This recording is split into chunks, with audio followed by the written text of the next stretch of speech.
મહારાજ સંબંધી વિવેક. ગુરુ મહારાજ માર્ગમાં મળે ત્યારે વાહન ઉપરથી ઉતરી પગરખાં ઉતારી 2 હાથ જોડી મસ્તક નમાવવા પૂર્વક મથેણ વંદામી કહેવું જોઈએ. ગોઝરી પાણી વહોરવા, પૂજા કે પૂજનમાં પધરાવવા, ઘરમાં કોઈની બીમારીના પ્રસંગે નિર્યામણા કરાવવા વગેરે કારણસર ગુરુ મહારાજને જેમ ઉપાશ્રય લેવા જવું જોઈએ તેમ ઉપાશ્રય સુધી મૂકવા પણ જવું જોઈએ. લેવા જઈએ અને મૂકવા ન જોઈએ તો આપણે તેમનો અવિનય કર્યો ગણાય. ગુરુ મહારાજ ઘરના આંગણામાં પ્રવેશ કરતા હોય ત્યારે તેમનો વિનય સાચવવા સૌએ ઊભો થવું જોઈએ. ગુરુ મહારાજ ઘરના આંગણે પધારે ત્યારે ઊભા થઈ સામે જઈ 2 હાથ જોડી મથેણ વંદામી કહી પધારો અને વિદાય લે ત્યારે પધારજો એમ અવશ્ય બોલવું જોઈએ. પધારો અને પધારજો એ આદર વચનો આપણે બોલીએ ને આપણે જ સાંભળીએ એવા ધીમા અવાજે નહીં, પણ ગુરુ મહારાજ સાંભળી શકે એવા મોટા અવાજે ઘરના સૌએ બોલવા જોઈએ. પધારો શબ્દ બોલવાથી ગુરુ મહારાજને આપણા હૃદયમાં રહેલા ભક્તિભાવનો ખ્યાલ આવે. ગુરુ મહારાજને આપણા ભક્તિભાવનો ખ્યાલ હોય તો પધારો શબ્દ સાંભળાયા વિના પણ પધારીને ગોઝરી પાણીનો લાભ આપે. તો પણ પધારો શબ્દ નહીં બોલવામાં આપણી ત્રુટિ જરૂર છે. આત્મકલ્યાણના અર્થીએ ગુરુ મહારાજને લઉં પ્રશ્નો કરીને માંગણી કરાવીને નહીં, પણ લો લાભ આપો, કૃપા કરીને અમારું સ્વીકારો એમ કહીને માંગણી કરાવ્યા વગર આગ્રહ કરીને સુપાત્ર દાન આપવું જોઈએ. ગુરુ મહારાજ ઊભા હોય ત્યારે આપણે ઊભા થવું જોઈએ. ગુરુ મહારાજ આપણી સામે ઊભા રહીને વાત કરતા હોય ત્યારે આપણે તેમની સામે બેઠા વાત કરાય નહીં. બેસી રહીને વાત કરવાથી તેમને અવિનય થાય. ગાદી ગાદલા ઉપર કે ઊંચા આસણે બેસીને ગુરુ મહારાજનો ઉપદેશ સંભળાય નહીં. ગુરુ મહારાજથી નીચા આસણે કે જમીન ઉપર બેસવું જોઈએ.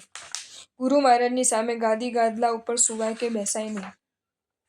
ગુરુ મહારાજની સામે પગ લાંબા કરીને સુવાય કે બેસાય નહીં. પોતાના ઘરમાં કે અન્યત્ર ભગવાન અને ગુરુ મહારાજની મૂર્તિ કે ફોટા સામે પણ પગ લાંબા કરીને સુવાય કે બેસાય નહીં.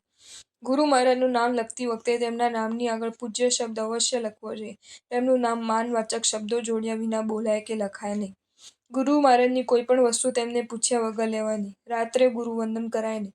અવગ્રહ સાચવવા પૂર્વક ઊભા રહી 2 હાથ જોડી મસ્તક નમાવી ત્રિકાળ વંદના કહેવાય. ગુરુ મહારાજની સામે ખવાય પીવાય નહીં. તેમની પાસે હેઠા મોઢે કાંઈ પણ ખાતા કરતા મોઢામાં પાનનો ડૂચો કે તમાકુ રાખીને જવાય નહીં. ગુરુ મહારાજને આપણે કોઈ પણ વસ્તુ સાચવવા માટે અપાય નહીં. ગ્રહસ્થનું કામ કરવાનો ગુરુ મહારાજનો આચાર નથી, માટે આપણું કોઈ કામ ગુરુ મહારાજને બતાવાય નહીં. ગુરુ મહારાજના મહાવ્રતોને બાધા પહોંચે તેવો પ્રશ્ન તેમને પૂછાય નહીં. સંસારના કાર્યો સંબંધી મુહૂર્ત જ્યોતિષ તથા વૈદ્ય અને દવા અંગે તેમની કદી પણ પૂછાય નહીં.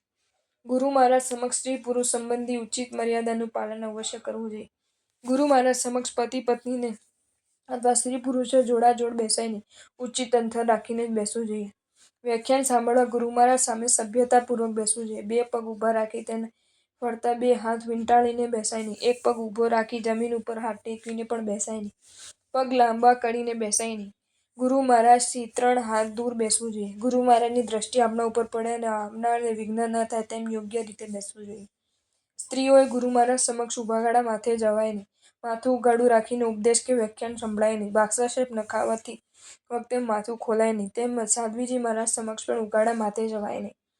દેરાસરમાં કે અન્યત્ર એક જ વ્યક્તિ પસાર થઈ શકે તેવા કોઈ સાંકડા દ્વાર પાસે કે સાંકડા રસ્તા પાસે ગુરુ મહારાજ અને આપણે સામસામા ભેગા થઈને ત્યારે આપણે એક બાજુ ખસીને ઊભા રહી જવું જોઈએ અને પ્રથમ ગુરુ મહારાજને જ પેસવા નીકળવા માટેનો કે પસાર થવા માટેનો માર્ગ કરી આપવો જોઈએ. ગુરુ મહારાજ દ્વારમાં પ્રવેશ કરે કે તેમાંથી નીકળે અથવા સાંકડા માર્ગમાંથી પસાર થઈ જાય ત્યાર પછી જ આપણે પેસવું નીકળવું કે પસાર થવું જોઈએ. પણ ગુરુ મહારાજને ઊભા રાખીને આપણાથી તેમના પહેલા પેસાય નીકળાય કે પસાર થવાય નહીં. તડકા છાયાવાળા ભીના સૂકા અને સારા ખરાબ માર્ગની બાબતમાં પણ આવી જ રીતે વિવેકપૂર્વક વર્તવું જોઈએ. ગુરુ મહારાજની જેમ આ વાત પાઠશાળા નિશાળના શિક્ષક અને મા બાપ વગેરે વડીલો માટે પણ સમજવી. દેહ ગુરુ તેમની પ્રતિમા અને તેમના ફોટોને પૂંઠ કરીને બેસાય કે ઊભા રહેવાય નહીં. ગુરુ મહારાજના શરીરની શુશ્રૂષા સેવાનો લાભ લેવાની ભાવનાવાળાએ તે માટે પ્રથમ ગુરુઆજ્ઞા લેવી જોઈએ. આજ્ઞા મળ્યા પછી જ અવગ્રહમાં દાખલ થવાય અને શુશ્રૂષાનો લાભ લઈ શકાય. ગુરુની આજ્ઞા વગર અવગ્રહમાં દાખલ થવાય નહીં અને તેમના શરીરને અડાય નહીં.